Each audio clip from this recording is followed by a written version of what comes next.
What's up, baseball players? In this video, let's talk about hitting, and let's talk about how to thrive, or at the very least survive, against a really nasty pitcher who's striking out lots of your teammates.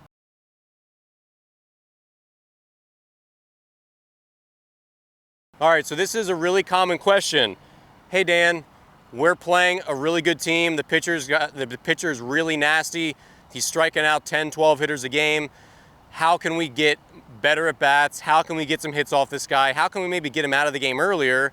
And how can an individual hitter have a good at bat and give himself a chance to get a hit against this guy? So the biggest advice that I would give my players when we're going up against a guy who's really, really good is to understand that you're only going to get probably one good pitch to hit when you're facing a really good pitcher. And you have to be ready for that when that opportunity comes.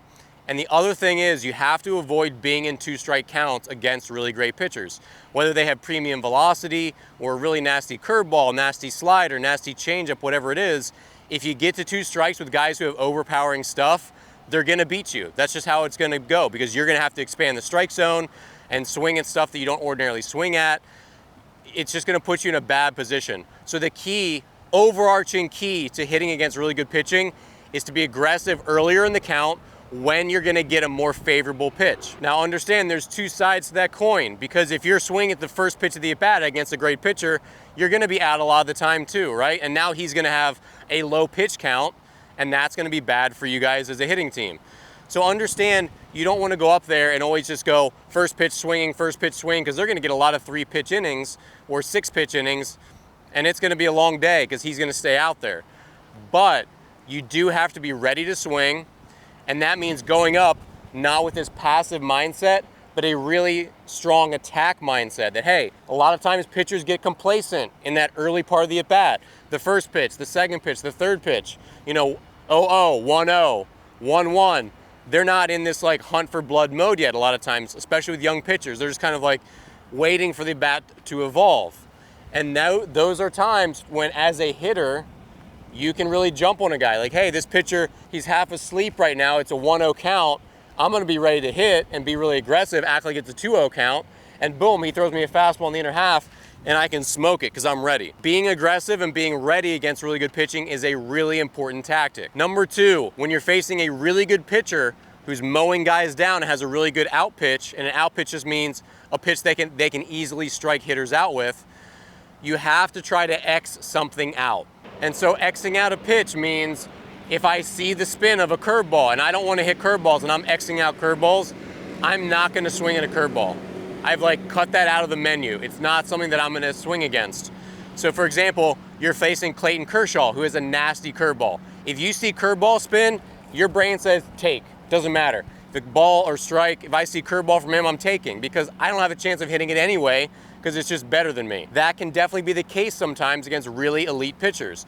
So if you're facing a guy who has an amazing fastball and an amazing slider, and his changeup is just okay, maybe you X out the slider. You're not swinging at sliders. You're going to take your chances against fastballs and changeups. And if you can identify a slider out of his hand, you're automatically taking. That's a good strategy. Sure, when you're 2 strikes, you might have to swing at it anyway. But early in the count especially, don't swing at that nasty pitch if you can identify it. And so you cannot take pitches that are on the white of the plate in the inner half, inner third of it. If it's on the corner, sure, you can take those. But if you get a fastball that's on the white of the plate, you've got to swing, you've got to try to barrel it up, because that might be the only one that you get. And if you get a curveball coming in for a called strike, or a slider that stays up a little bit, you get a hanging curveball, hanging slider, you've got to swing at those. You've got to be really aggressive, because those are mistake pitches. The better level of competition you play against, the fewer and fewer mistakes pitchers are going to make. And then you've got to really make them pay when they do. So a pitcher throws a curveball and he leaves it up here. You can't take that pitch if he's a really, really good pitcher. That's the one you've got to say, oh, look at that. He's hung a curveball. It popped up coming out of his hand. He doesn't make many mistakes. I've got to go, this is the one right now. I've got to swing out of my shoes on this one and try to make something happen. You can't take really good center cut pitches or hangers or any of that against really good pitching. You've got to make them pay the few times they're going to slip up. So understand that when you face a really good pitcher, you need to, one, be aggressive earlier in the count, because that's when they're gonna make more mistakes. That's when they're gonna be more generous to you and throw the ball over the plate more often. Throw more fastballs for called strikes. As a hitting team, you've gotta be ready to jump on those. 0-1, 0-0, 1-0, 1-1. Those first 3 pitches, be swinging, be ready to barrel something up.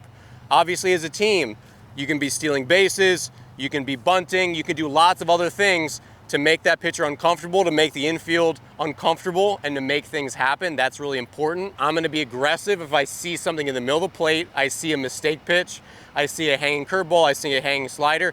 I cannot let those go by. I've got to take my chances putting the ball in play when I get one of those. You can also really make them work. Don't swing at borderline stuff. Be really selective about pitches in the middle. You're not gonna hit 93 on the black, right? So don't even bother swinging. Make them bring it over the plate. It's tough hitting against really good pitchers, obviously, and having a good approach and a good strategy as a team is gonna make it easier to hopefully get to those guys where you can help their pitch count rise.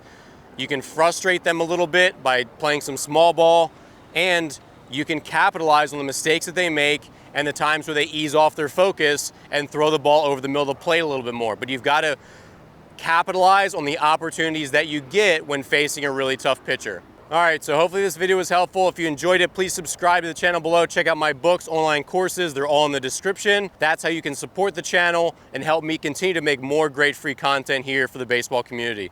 Thanks again for watching, and I'll see you in the next video.